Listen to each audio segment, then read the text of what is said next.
Good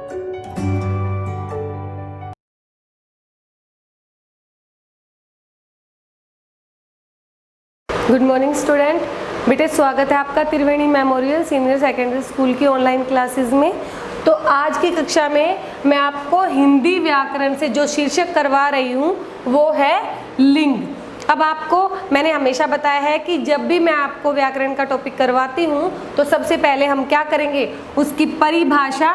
अब कई बच्चों ने वीडियो देखने के बाद कॉल किया है कि मैम परिभाषा क्या होती है। परिभाषा यानी डेफिनेशन, यानी कि जिसके बारे में हम पढ़ रहे हैं उसका संक्षिप्त वर्णन, यानी थोड़े शब्दों में मैं आपको ये बता दूं कि वो होता क्या है।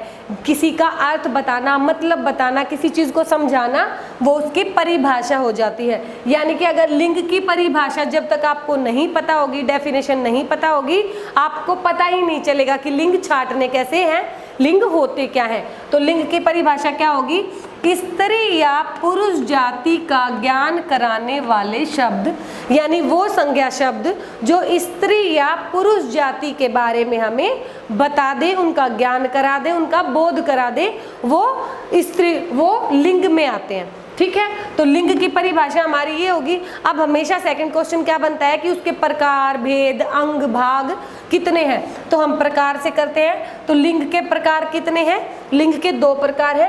पहला है पुल्लिंग और दूसरा है स्त्रीलिंग। अब आपको नाम से ही इसकी डेफिनेशन क्लियर हो रही है, यानी परिभाषा नाम से ही आ जाएगी।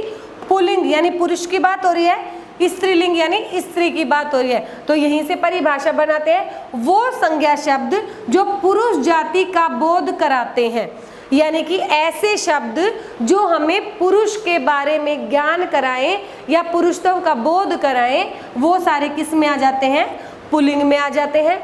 अब स्त्रीलिंग, स्त्री जाति का ज्ञान कराने वाले शब्द, यानी वो संज्ञा शब्द जो हमें स्त्री जाति के बारे में ज्ञान कराएं, यानी वाक्य में स्त्रीलिंग का प्रयोग हुआ है या पुल्लिंग का, उसके बारे में जो हमें बताएं कि ये स्त्रीलिंग है, यानी कि स्त्री जाति से रिलेटेड है, उस पर आधारित है, तो वो स्त्रीलिंग के अंतर्गत आता है। यानी पुरुष जाति के बारे में जो बताए वो पुल्लिंग और स्त्री जाति के बारे में जो बताए वो स्त्रीलिंग। अब आप देखिए इनके उदाहरण क्या हैं, हम साथ साथ कर लेते हैं। पुल्लिंग और स्त्रीलिंग। पुल्लिंग लड़का है तो स्त्रीलिंग क्या हो गया, लड़की।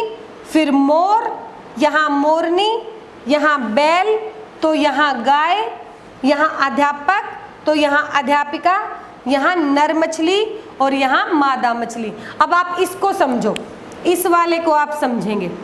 देखिए अब मछली है तो हम मछली का ना तो मछला बना सकते हैं ना मछलियां बना सकते हैं। ठीक है, तो मछली का हम बनाएंगे कैसे, स्त्रीलिंग और पुल्लिंग में उन्हें अलग कैसे करेंगे। अगर हम वैसे ही छोड़ देते तो सिर्फ ये स्त्रीलिंग है। अगर हम सिर्फ मछली कह देते हैं, मछली तैर रही है, तो वो तो स्त्रीलिंग हो गया, वाक्य से पता चल रहा है आपको क्या है। तो लेकिन अगर हमें इसका पुल्लिंग देखना हो तो हम आगे क्या लगाएंगे, नर। समझ गए बेटा।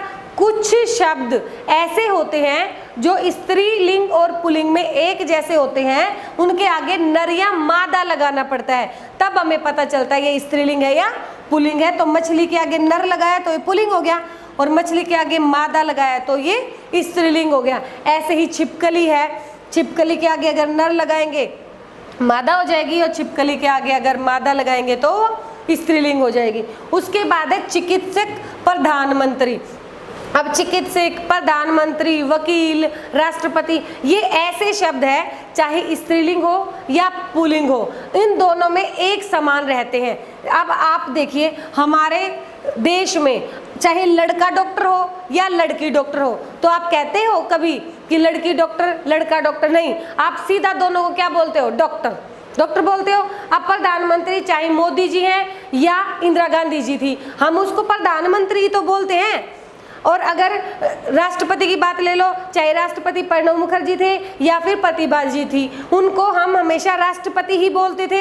यानी कि कुछ शब्द ऐसे भी हैं जो स्त्रीलिंग हो या पुल्लिंग हो, उनको हम बदलेंगे नहीं। जैसे मान लो मैंने परीक्षा में आपको चिकित्सक दे दिया, तो आपको उत्तर में चिकित्सक ही लिखना है, उसके आगे नर मादा या कुछ बदलना नहीं है।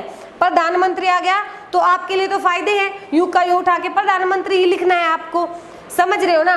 अब ये तो हो गई शब्दों की बात। अगर मैं इन्हीं का वाक्य बनाऊं तो मैं कहूं बैल दौड़ रहा है, इसका लिंग बदलिए तो आप क्या बनाएंगे, गाय दौड़ रही है।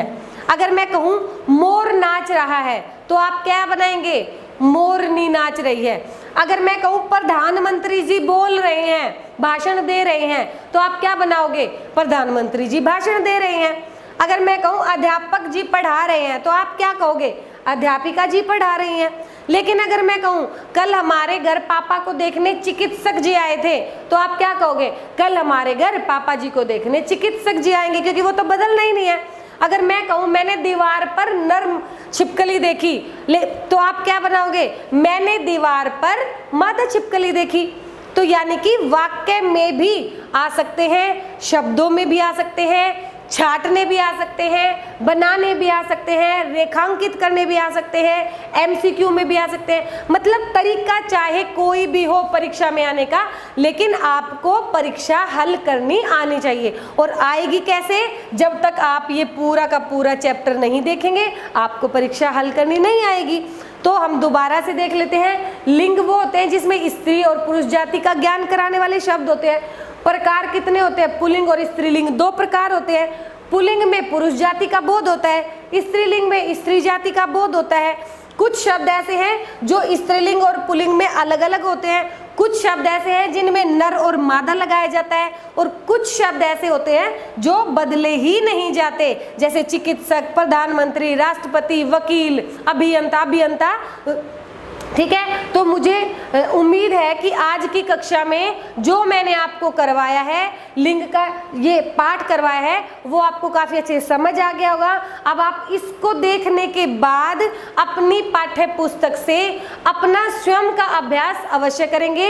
लिखित जो अभ्यास है वो अनिवार्य है। जब तक बेटे आप लिख के अभ्यास नहीं करेंगे आपको कोई भी बात क्लियर नहीं हो सकती। तो बेटे आज की कक्षा में बस इतना ही। उम्मीद है कि आपको काफी अच्छे से ये पाठ समझ आ गया होगा और आप इसका अभ्यास अवश्य करेंगे। धन्यवाद।